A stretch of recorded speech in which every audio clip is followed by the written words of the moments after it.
नमस्कार छात्रों, बीए द्वितीय वर्ष प्रथम प्रश्न पत्र की इस कक्षा में आप सभी का स्वागत है। प्रथम प्रश्न पत्र आधुनिक काव्य में आज की कक्षा का प्रकरण है माखनलाल चतुर्वेदी। इस श्रृंखला के अंतर्गत मैंने 2 कक्षाओं में माखनलाल चतुर्वेदी, जो कि हमारे पाठ्यक्रम के द्रुत पाठ्यक्रम के अंतर्गत सम्मिलित हैं, उनके बारे में सभी महत्वपूर्ण तथ्यों से आपको अवगत कराने का प्रयास किया है। तो जैसा कि हम सभी जानते हैं कि माखनलाल चतुर्वेदी भारत के राष्ट्रीय सांस्कृतिक काव्यधारा के कवि माने जाते हैं और इनकी एक बहुत ही प्रसिद्ध कविता है पुष्प की अभिलाषा। उस कविता को हम सभी ने अपने बचपन में पढ़ा है और किस तरह से कवि की संपूर्ण काव्य दृष्टि, संपूर्ण भावना उस कविता में सामने निखर करके आती है। तो माखनलाल चतुर्वेदी जी भारतीय राष्ट्रीय काव्यधारा के प्रमुख कवि हैं तथा इन्होंने अपने संपूर्ण साहित्य में भारत की सांस्कृतिक चेतना को और राष्ट्रीय देशभक्ति की भावनाओं को युवाओं तक पहुंचाने का विशेष कार्य किया है। जैसा कि हम सभी जानते हैं कि माखनलाल चतुर्वेदी वो कवि हैं जिनकी रचना को सबसे पहला साहित्य अकादमी पुरस्कार दिया गया था। हिम तरंगिनी रचना पर इन्हें राष्ट्रीय पुरस्कार, साहित्य अकादमी का पुरस्कार दिया गया था। तो माखनलाल चतुर्वेदी से संबंधित महत्वपूर्ण तथ्यों को यदि हम देखें तो इनका जन्म मध्य प्रदेश के जिला होशंगाबाद के गांव बाबई में हुआ था। इनके पिता स्कूल अध्यापक थे, इसीलिए इनकी प्रारंभिक शिक्षा वहीं पर हुई। ये एक सजग, संवेदनशील और उत्साही व्यक्ति थे और आरंभ से ही ये देश की दशा के प्रति अत्यंत जागरूक थे। इन पर सैयद अमीर अली मीर, स्वामी राम तीर्थ और माधवराव सप्रे जैसे विशिष्ट व्यक्तियों के दर्शन का प्रभाव पड़ा था। ये पत्रकारिता के क्षेत्र में भी अत्यंत कार्यशील रहे हैं तथा इन्होंने प्रभा, प्रताप और कर्मवीर जैसे बहुत ही महत्वपूर्ण पत्र पत्रिकाओं का संपादन किया था। छायावादी युग में इनके प्रमुख कविता संग्रह यदि हम देखें तो हिम किरीटनी, हिम तरंगिनी आदि रचनाएं हैं तथा इन्होंने गद्य के क्षेत्र में भी उल्लेखनीय रचनाएं रची हैं और इनकी रचनाओं का प्रधान स्वर यदि हम देखें तो राष्ट्रभक्ति और आत्मोत्सर्ग के रूप में दिखाई देता है। चलिए देखते हैं क्या महत्वपूर्ण तथ्य हैं इनके व्यक्तित्व एवं कृतित्व के। माखनलाल चतुर्वेदी जी का जन्म 1889 ईस्वी में मध्य प्रदेश के होशंगाबाद जिले के बाबई नामक ग्राम में हुआ था। मैंने आपको पहले भी बताया।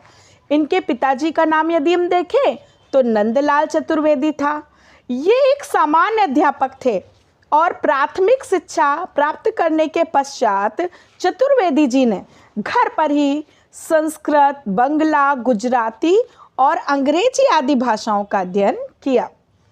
कुछ समय पश्चात इन्होंने खंडवा, जो कि मध्य प्रदेश का एक जिला है, वहां से कर्मवीर नामक साप्ताहिक पत्र निकालना प्रारंभ किया। इन्होंने सुप्रसिद्ध मासिक पत्रिका प्रभा के संपादन का भी कार्य किया और ये दोनों बहुत ही महत्वपूर्ण स्थान रखते हैं भारतीय पत्रकारिता के क्षेत्र में। चूँकि वो समय जो है वो स्वतंत्रता आंदोलन का चल रहा था और भारत को युवाओं को जो है एक तरह की चेतना की आवश्यकता थी, उनको जागृत किया जाना अपेक्षित था। तो इस तरह से अपनी पत्रिका के माध्यम से इन्होंने युवाओं को राष्ट्रभक्ति का पाठ पढ़ाना प्रारंभ किया। तो इन्होंने प्रभा और कर्मवीर नामक पत्र पत्रिकाओं का संपादन कार्य किया। चतुर्वेदी जी एक भारतीय आत्मा के नाम से लेख व कविताएं लिखते रहे, क्योंकि ये एक सजग, संवेदनशील कवि और साहित्यकार थे। इन पर अपने देश की वर्तमान परिस्थितियों का अत्यधिक प्रभाव पड़ा था और वे सभी परिस्थितियों को देखकर अपने देश की सतत उन्नति और विकास का स्वप्न देखते थे और इसी कारण इसके गतिरोध के रूप में सामने आ रहे तथ्यों को दूर करने के लिए, उनको हटाने के लिए इन्होंने एक भारतीय आत्मा नाम से लेख लिखना प्रारंभ किया, जहां ये भारत के विकास के स्वप्न को लोगों के साथ बांटते थे तथा उन गतिरोधों को लोगों के सामने ला करके उनको हटाने का पूरा एक सच्चाई के साथ प्रयास करते दिखाई देते थे। प्रभा, प्रताप ये भी बहुत महत्वपूर्ण पत्र है, जिसका प्रारंभ जो है गणेश शंकर विद्यार्थी द्वारा किया गया था। तो प्रताप और कर्मवीर, इन तीनों ही पत्र पत्रिकाओं में इन्होंने कुशल संपादक के रूप में कार्य किया। श्री गणेश शंकर विद्यार्थी, जो कि भारतीय स्वतंत्रता आंदोलन और पत्रकारिता जगत में बहुत ही जो है वो याद किए जाते हैं। गणेश शंकर विद्यार्थी भारतीय स्वतंत्रता आंदोलन और पत्रकारिता के क्षेत्र में याद किए जाते हैं अपने प्रयासों के लिए। तो उन्हीं की प्रेरणा तथा साहचर्य के कारण माखनलाल चतुर्वेदी जी भी राष्ट्रीय आंदोलनों से जुड़ने लगे, भाग लेने लगे उसमें। कई बार इन्होंने जेल यात्राएं भी की तथा 1943 ईस्वी में चतुर्वेदी जी हिंदी साहित्य सम्मेलन के अध्यक्ष बने। हरिद्वार में महंत शतानंद की ओर से इनके सम्मान में इनका चांदी के सिक्कों से तुला दान किया। बहुत ही बड़ी बात है एक साहित्यकार के लिए। साहित्य सेवा के लिए ने भारतीय सरकार की तरफ से दिया जाने वाला महत्वपूर्ण सम्मान पद्म भूषण भी दिया गया। तो पद्म भूषण की उपाधि भी इनके योगदान के लिए इन्हें दी गई। तो पद्म भूषण की उपाधि से अलंकृत किया गया इन्हें। ये एक सजग, संवेदनशील और उत्साही व्यक्ति थे तथा आरंभ से ही देश की दशा के प्रति जागरूक थे। इसीलिए ये भारतीय आत्मा के नाम से लेख लिखते थे और इन्हें साहित्य जगत में भी एक भारतीय आत्मा के नाम से जाना जाता है। इन पर सैयद अली मीर, स्वामी राम तीर्थ और माधवराव सप्रे का बड़ा प्रभाव पड़ा था। वैष्णव संस्कार इन्हें परिवार से मिला था। कृष्णार्जुन युद्ध ये चतुर्वेदी जी की एक प्रसिद्ध रचना है, बल्कि इनके द्वारा लिखा जाने वाला एक नाटक है। इसमें इन्होंने भारतीय नाट्य परंपरा के अनुसार संधियों और तरह तरह के तथ्यों से जोड़ करके पौराणिक आख्यान को नाटक के रूप में प्रस्तुत किया। अभिनय की दृष्टि से ये एक अत्यंत सशक्त रचना माना जाता है। साहित्य देवता ये चतुर्वेदी जी के भावात्मक निबंधों का संग्रह है, अर्थात न केवल कवि बल्कि एक गद्य लेखक और साहित्यकार के रूप में भी इन्होंने बहुत ही महत्वपूर्ण कार्य किया है हिंदी साहित्य के लिए।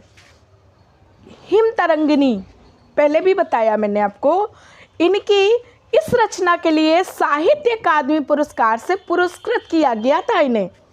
और साहित्य के क्षेत्र में साहित्य अकादमी यदि पहली बार किसी रचना को दिया गया तो ये इसी रचना को दिया गया था, हिम तरंगिनी।